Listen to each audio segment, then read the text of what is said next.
Police സർവീസിൽ നിന്നും retired ആയതിനു ശേഷം എസ് ഐ ആയ നായകൻ അദ്ദേഹത്തിന്റെ ആ പഴയ ജോലിയോടുള്ള ഇഷ്ടം കൊണ്ട് ഒരു CID ആയി മാറുവാണ്. അങ്ങനെ നായകന് ഒരു വലിയ കേസ് കിട്ടുന്നു. ആ കേസ് നായകൻ അന്വേഷിക്കുവാണ്. അങ്ങനെ നായകൻ ആ കേസ് അന്വേഷിച്ച് അത് കണ്ടെത്തുവോ? നായകന് കിട്ടിയ ആ വലിയ കേസ് എന്തായിരുന്നു? ഇങ്ങനെയുള്ള കാര്യങ്ങളെല്ലാം പറയുന്ന ഒരു ഇൻവെസ്റ്റിഗേഷൻ ത്രില്ലർ മൂവിയാണ് ഇന്ന് നമ്മൾ നോക്കുന്നത്. അപ്പൊ എല്ലാ മച്ചന്മാർക്കും സിനിമാറ്റോഗ്രാഫർ 2.0 സ്വാഗതം. ഇന്ന് നമ്മൾ നോക്കുന്നത് CID രാമചന്ദ്രൻ റിട്ടയർഡ് SI എന്ന് പറയുന്ന മൂവിയാണ്. അപ്പൊ ഇനിയും പറഞ്ഞധികം ലാഗ് അടിപ്പിക്കുന്നില്ല. Then let's go to the story.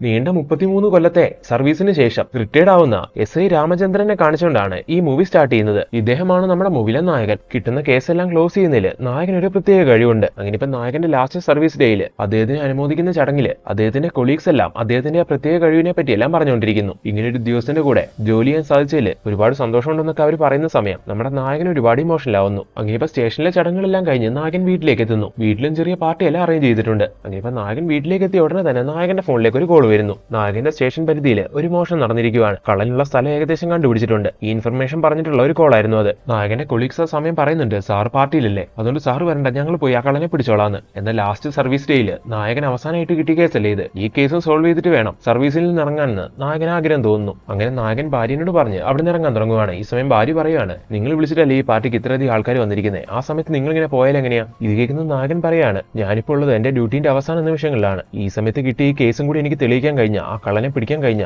അതും എനിക്കൊരു ഗുഡ് മാർക്കായിരിക്കും. ഇങ്ങനെയും പറഞ്ഞ് നായകൻ പെട്ടെന്ന് തന്നെ അവിടെ നിന്ന് ഇറങ്ങുകയും ചെയ്യുന്നു. അടുത്ത സീനിൽ നായകൻ ആ കള്ളൻ ഒളിച്ചിരിക്കുന്നുണ്ടെന്ന് സംശയം തോന്നുന്ന ആ വീട്ടിലേക്ക് ബാക്കി പോലീസുകാരെയും കൂട്ടിക്കൊണ്ട് ചെല്ലുവാണ്. അങ്ങനെ അവർ ആ വീട് മുഴുവൻ സെർച്ച് ചെയ്യുന്നുണ്ടെങ്കിലും കള്ളനെ അവിടെ നിന്ന് കിട്ടുന്നില്ല. ഈ സമയം നായകൻ ഇൻഫർമേഷൻ കൊടുത്ത ആളെ നായകൻ വിളിക്കുന്നു. എന്നിട്ട് ഈ വീട്ടിൽ അയാളെ കാണുന്നില്ലോ എന്ന് ചോദിക്കുവാണ്. സാറേ, എനിക്ക് ഉറപ്പാണ് ആ കള്ളൻ അവിടെ തന്നെ ഉണ്ടാവും. ഇങ്ങനെ ആ ഇൻഫോമർ വീണ്ടും പറയുന്ന സമയം നായകൻ ചെറിയ ട്രിക്ക് ഉപയോഗിച്ച് ആ കള്ളനെ കണ്ടുപിടിക്കുന്നു. ശേഷം ആ കള്ളൻ കട്ടോണ്ട് വന്ന മജിസ്ട്രേറ്റിന്റെ കാറും അവിടുന്ന് തന്നെ കണ്ടുപിടിക്കുകയാണ്. അങ്ങനെ ലാസ്റ്റ് സർവീസ് ഡേയിലും നായകൻ വലിയൊരു കേസ് തെളിയിച്ചുകൊണ്ട് അതിന്റെ ക്രെഡിറ്റ് നായകന് കിട്ടുവാണ്. അങ്ങനെ ആ സീനോട് കട്ടായിട്ട് അടുത്ത ദിവസം കാണിക്കുന്നു. ജോലിയിൽ നിന്ന് റിട്ടയർ ആയ നായകൻ അടുത്ത ദിവസം രാവിലെ തന്നെ അദ്ദേഹം വർക്ക് ചെയ്തുകൊണ്ടിരുന്ന പോലീസ് സ്റ്റേഷന് തൊട്ട് മുന്നിലുള്ള ചായക്കട വന്ന് ചായയും കുടിച്ചുകൊണ്ട് പോലീസ് സ്റ്റേഷനിലേക്ക് അങ്ങനെ നോക്കിയിരിക്കുന്നു. റിട്ടയർഡ് ആയെങ്കിലും അവിടെ വിട്ടു പോകാൻ അദ്ദേഹത്തിന് കഴിയില്ല. കഴിഞ്ഞ കുറെ കൊല്ലമായിട്ട് നായകൻ ഇവിടെ തന്നെയായിരുന്നല്ലോ. അങ്ങനെ ചായയെല്ലാം കുടിച്ചു കഴിഞ്ഞ് നമ്മുടെ നായകൻ ജസ്റ്റ് പോലീസ് സ്റ്റേഷനകത്തേക്ക് ചെല്ലുന്നു. ഈ സമയം അവിടെയുള്ള പോലീസുകാരെല്ലാം നായകന് വേണ്ട റെസ്പെക്ട് കൊടുക്കുവാണ്. സാറെന്താ ഇപ്പൊ വന്നേ, എന്തെങ്കിലും കാര്യം ഉണ്ടോന്ന് ഈ സമയം അവർ ചോദിക്കുന്നുണ്ട്. ഒന്നുമില്ല, ഞാൻ നിങ്ങളെയൊക്കെ ഒന്നും കൂടി കണ്ടിട്ട് പോവാന്ന് വിചാരിച്ച് വന്നതാണെന്ന് നായകൻ പറയുന്നു. അതിനുശേഷം നായകൻ അവന്റെ ക്യാബിനിലേക്ക് ചെല്ലുവാണ്. നായകന് പകരമായിട്ട് ഇപ്പൊ അവിടെ പുതിയൊരു SI വന്നിട്ടുണ്ട്. അതുകൊണ്ട് തന്നെ അവിടെ ഇരുന്ന് നായകനെ നെയിം ബോർഡ് എല്ലാം എടുത്ത് വേസ്റ്റ് ബിന്നിൽ ഇട്ടിട്ട് പുതിയ ആളുടെ എല്ലാം അവിടെ സെറ്റ് ചെയ്തിട്ടുണ്ട്. ഇത് കാണുന്ന സമയത്ത് നായകൻ സാഡ് ആവുന്നു. അങ്ങനെ ഡസ്റ്റ്ബിന്നിൽ ഇട്ടിരിക്കുന്ന തന്റെ നെയിം ബോർഡ് എടുത്തുകൊണ്ട് നായകൻ അവിടെ നിന്ന് പോവുകയാണ്. കഴിഞ്ഞ 33 കൊല്ലവും നായകൻ വളരെ സിൻസിയർ ആയിട്ടായിരുന്നു ഈ ജോലി ചെയ്തിട്ടുണ്ടായിരുന്നത്. അതുകൊണ്ടാണ് ഇതേപോലെയുള്ള ചെറിയ ചെറിയ കാര്യങ്ങളിൽ പോലും നായകൻ ഇത്ര ഇമോഷണൽ ആവുന്നത്. അങ്ങനെ ആ സീനോടെ കട്ടാവുന്നു. അവിടെ നിന്ന് 2 ദിവസം കഴിഞ്ഞു പോകുന്നു. ഇപ്പൊ ഫാമിലിന്റെ നിർബന്ധം കൊണ്ട് നമ്മുടെ നായകൻ സിറ്റി വിട്ട് അവരുടെ ഗ്രാമത്തിലേക്ക് സ്ഥലം മാറുവാണ്. അങ്ങനെ ഗ്രാമത്തിലേക്ക് എത്തിയതും നായകന്റെ അളിയൻ വന്ന് നായകനോട് പറയുന്നുണ്ട്, ഇനി ഏതെങ്കിലും റബ്ബറും തോട്ടം പാട്ടത്തിനെടുത്ത് അത് നോക്കി നടത്തി അളിയന് ജീവിക്കാന്ന്, അതാകുമ്പോൾ വലിയ റിസ്ക് ഒന്നും ഇല്ലാന്ന്. എന്നാൽ അളിയനെ അതിനെപ്പറ്റി ഒന്ന് അന്വേഷിച്ച് നോക്കാൻ ഈ സമയം നായകനും പറയുന്നു. എന്നാൽ അളിയനും കൂടി വാ, നമുക്ക് രണ്ടുപേർ കൂടി പോയി നോക്കാമെന്നും പറഞ്ഞ് നായകന്റെ അളിയൻ നായകനെ വിളിച്ചുകൊണ്ട് അതിനായിട്ട് ഇറങ്ങുവാണ്. അങ്ങനെ പോകുന്ന സമയത്താണ് ആ ഗ്രാമത്തിലെ ഒരു പ്രശ്നത്തിനെ പറ്റി നായകനോട് അളിയൻ പറയുന്നത്. അവിടെ അടുത്തൊരു അമ്പലം ഉണ്ടായിരുന്നു. അവിടുത്തെ ഭണ്ഡാരത്തിൽ നിന്ന് ആരോ പണം മോഷ്ടിക്കുന്നുണ്ട്. അങ്ങനെ അളിയൻ പറയുന്ന ഈ കാര്യങ്ങളെല്ലാം കേട്ടത് നായകനാണെങ്കിൽ എന്ന് നമുക്ക് അവിടെ ഒന്ന് പോയി നോക്കാന്ന് പറയുന്നു. അങ്ങനെ ആ സ്ഥലത്തെല്ലാം പോയി നായകൻ ഒന്ന് അന്വേഷണം നടത്തുവാണ്. ആ ഭണ്ഡാരത്തിന്റെ ലോക്കിന്റെ താക്കോലുള്ളത് പ്രസിഡന്റിന്റെ കയ്യിലാണ്.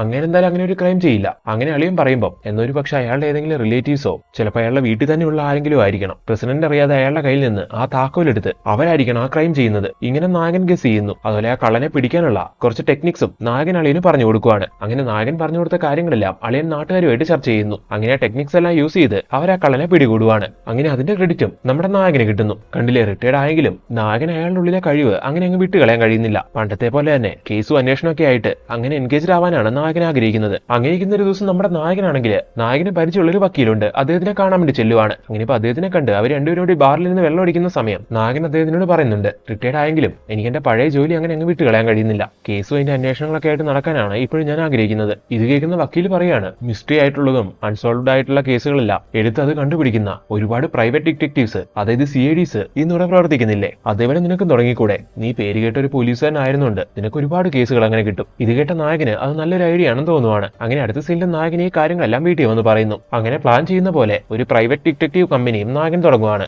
അങ്ങനെ അടുത്ത ദിവസം നമ്മുടെ നായകനെ വക്കീൽ വിളിപ്പിക്കുകയാണ്. അങ്ങനെ നായകൻ ചെല്ലുന്ന സമയത്ത് വക്കീൽ പറയാണ്, തന്റെ ഇൻവെസ്റ്റിഗേഷൻ കമ്പനിയിലേക്ക് ഞാൻ ആദ്യത്തെ കേസ് തരാൻ പോവുകയാണെന്ന്. ഇത് കേൾക്കുന്ന നായകൻ ഒരുപാട് സന്തോഷിക്കുന്നു. ഒരുപാട് ഇൻട്രസ്റ്റോട് കൂടി നായകൻ ചോദിക്കുകയാണ്, എന്താ കേസ് എന്ന്. അപ്പൊ വക്കീൽ പറയാൻ തുടങ്ങുന്നു, ഊർമിള എന്ന് പറയുന്ന ഒരു ലേഡീന്റെ കൊലപാതക കേസാണത്. ആ കേസിന്റെ കുറച്ച് ഡീറ്റെയിൽസ് ഒക്കെ ജയരാജ് എന്ന് പറയുന്ന ഒരു വ്യക്തി തന്റെ അടുത്ത് വന്ന് പറയുമെന്നും പറഞ്ഞ് വക്കീൽ നായകനെ പറഞ്ഞു വിടുന്നു. അങ്ങനെ അതെല്ലാം കഴിഞ്ഞ് നായകൻ വീട്ടിലേക്ക് വരുവാണ്. വീട്ടിൽ വന്ന് കുറച്ചു നേരം കഴിയുമ്പോഴേക്കും അപ്പോഴേക്കും ആരോ വന്ന് കഥകി തട്ടുന്നു. നായകൻ പോയി വാല് തുറക്കുന്ന സമയത്ത് അതാ വക്കീല് പറഞ്ഞ ജയരാജ് എന്ന് പറയുന്ന ആളാണ്. ഊർമിള കേസിന്റെ ഡീറ്റെയിൽസ് പറഞ്ഞു കൊടുക്കാൻ വേണ്ടി വന്നതാണ് അയാൾ. അങ്ങനെ ഇപ്പൊ നായകൻ അയാളെ അകത്തേക്ക് വിളിക്കുന്നു. എന്നിട്ട് കാര്യങ്ങൾ ഓരോന്നായിട്ട് ചോദിക്കാൻ തുടങ്ങുവാണ്. അങ്ങനെ അയാൾ പറയുന്നു, മരിച്ചുപോയ ഊർമിള എന്ന് പറയുന്ന ലേഡിന്റെ അയൽവാസിയായിരുന്നു ഇയാള്. ഊർമിള എന്ന് പറയുന്ന ലേഡി ഒരു ഡ്രൈവറിനെ പ്രണയിച്ച് കല്യാണം കഴിച്ചതായിരുന്നു. അവർക്കൊരു കുട്ടിയുണ്ടായിരുന്നു. എന്ന ഡ്രൈവറായ ഊർമിളന്റെ ഭർത്താവ് ഒരു മദ്യപാനി ആയതുകൊണ്ട് ഭർത്താവുമായിട്ട് അവൾ മാറി താമസിക്കാൻ തുടങ്ങി. അങ്ങനെ ഭർത്താവുമായിട്ട് പിണങ്ങി മാറി താമസിക്കുന്നുണ്ട് തന്നെ ആ നാട്ടിലെ പലർക്കും ഊർമിളേനെ ഒരു കണ്ണുണ്ടായിരുന്നു. ഊർമിളയാണെങ്കിൽ കാണാൻ സുന്ദരിയായിരുന്നു. സ്വാഭാവികമായിട്ടും നാട്ടുകാരെ പോലെ തന്നെ ജയരാജും അവളുടെ പുറകെയായിരുന്നു. ജയരാജനാണെങ്കിൽ കല്യാണപ്രായം എത്തിയൊരു മകനുണ്ടായിരുന്നു. നാട്ടുകാരെ പോലെ തന്നെ ജയരാജും ഊർമിളേന്റെ പുറകെയാണെന്ന് അറിയുന്ന സമയം ജയരാജിന്റെ ഭാര്യ വീട്ടിൽ പ്രശ്നം ഉണ്ടാക്കുന്നു. അങ്ങനെ ഊർമിള മരിക്കുന്ന ദിവസവും രാവിലെ ഭാര്യന്റെ കയ്യിൽ നിന്ന്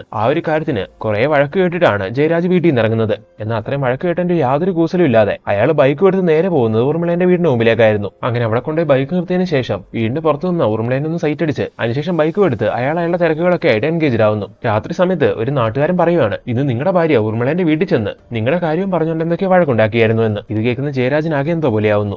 ഊർമിള എന്നെ പറ്റി എന്ത് വിചാരിച്ചിട്ടുണ്ടാവും? എന്തായാലും അവളെ പോയി കണ്ട് ഭാര്യ ഒന്നും അങ്ങനെ പറഞ്ഞല്ല, ഒന്ന് മാപ്പ് പറഞ്ഞേക്കാന്ന് വിചാരിച്ച് അയാൾ വീട്ടിലേക്ക് വേണ്ട കുറച്ച് സാധനങ്ങളൊക്കെ വാങ്ങിക്കൊണ്ട് നേരെ ഊർമിളേന്റെ വീട്ടിലേക്ക് ചെല്ലുന്നു. എന്നിട്ട് ഇന്ന് അയാളുടെ ഭാര്യയോടെ ഒന്ന് പ്രശ്നം ഉണ്ടാക്കിയതിന് മാപ്പെല്ലാം പറഞ്ഞ് വാങ്ങിക്കൊണ്ട് വന്ന സാധനങ്ങൾ കൊടുക്കുവാണ്. ഈ സമയം ഊർമിള പറയുകയാണ്, ഈ സാധനങ്ങൾ നിങ്ങളുടെ കയ്യിൽ നിന്ന് വാങ്ങിയിട്ട് എന്തിനാ? ഇനി ഇതറിഞ്ഞ് നാളെ നിങ്ങളുടെ ഭാര്യ വീണ്ടും വന്ന് പ്രശ്നം ഉണ്ടാക്കാനോ? അതുകൊണ്ട് എനിക്ക് വേണ്ടാന്നും പറഞ്ഞ് ജയരാജന് ആ സമയം ഊർമിള അവിടെ നിന്ന് പറഞ്ഞു വിടുന്നു. ജയരാജന് അങ്ങോട്ട് താല്പര്യം ഉണ്ടായിരുന്നെങ്കിലും ഊർമിളയ്ക്ക് ഇങ്ങോട്ട് അങ്ങനെ ഒരു താല്പര്യം ഉണ്ടായിരുന്നില്ല. അങ്ങനെ ഇപ്പോൾ ഊർമിള അവോയ്ഡ് ചെയ്യുന്നുണ്ട്. ആ ഒരു വിഷമത്തിന്റെ പുറത്ത് ജയരാജ് അവിടെ നിന്ന് ഇറങ്ങുന്നു. അവിടുന്ന് അയാൾ നേരെ പോകുന്ന അയാളുടെ വീട്ടിലേക്കായിരുന്നില്ല, അവിടുത്തെ മെമ്പറിന്റെ വീട്ടിലേക്കായിരുന്നു. അവിടുത്തെ മെമ്പറുമായിട്ട് അയാൾക്കൊരു ഇല്ലീഗൽ റിലേഷൻ ഉണ്ടായിരുന്നു. അങ്ങനെ അന്ന് രാവിലെ 3 മണി വരെ അയാൾ അവിടെയായിരുന്നു. 3 മണിക്ക് ശേഷമാണ് അയാൾ അയാളുടെ വീട്ടിലേക്ക് പോകുന്നത്. ഇതായിരുന്നു അന്നത്തെ ദിവസം നടന്നത്. എന്നാൽ ആ രാത്രിയാണ് ഊർമിള കൊല്ലപ്പെട്ടത്. അങ്ങനെ ഊർമിളേന്റെ കേസ് അന്വേഷിക്കുന്ന പോലീസുകാര് അന്ന് ജയരാജ് ഊർമിളനെ കാണാൻ പോയ കാര്യങ്ങൾ കണ്ടെത്തി. അങ്ങനെ സാഹചര്യ തെളിവിന്റെ പുറത്ത് ഇയാളാണ് കുറ്റവാളി എന്നുള്ള രീതിയിൽ പോലീസ് ഇയാളെ അറസ്റ്റ് ചെയ്യുകയും ചെയ്തു. ഇപ്പൊ അയാൾ ജാമ്യത്തിൽ ഇറങ്ങിയതാണ്. ശരിക്കും ജയരാജ് കുറ്റമൊന്നും ചെയ്തിട്ടില്ലല്ലോ. അന്ന് നടന്ന കാര്യങ്ങളെല്ലാം ഡീറ്റെയിൽ ആയിട്ട് ഇപ്പൊ നമ്മുടെ നായകനോട് അയാൾ തുറന്നു പറയുകയും ചെയ്തു. സാറേ, പോലീസുകാർ ഈ കേസ് കൂടുതലായിട്ടൊന്നും അന്വേഷിക്കുന്നില്ല. കുറ്റവാളി ഞാൻ തന്നെയാണെന്നുള്ള രീതിയിലാണ് അവർ കേസ് മുന്നോട്ട് കൊണ്ടുപോയിക്കൊണ്ടിരിക്കുന്നത്. അതുകൊണ്ട് സാർ ഈ കേസ് എങ്ങനെയെങ്കിലും ഒന്ന് അന്വേഷിച്ച് കണ്ടെത്തണം. ഞാൻ നിരപരാധിയാണെന്നുള്ളത് തെളിയിക്കണം. അങ്ങനെ ഈ കേസ് ഏറ്റെടുത്ത നമ്മുടെ നായകൻ അങ്ങനെ ആ കേസിന് പുറകെ ഇറങ്ങുവാണ്.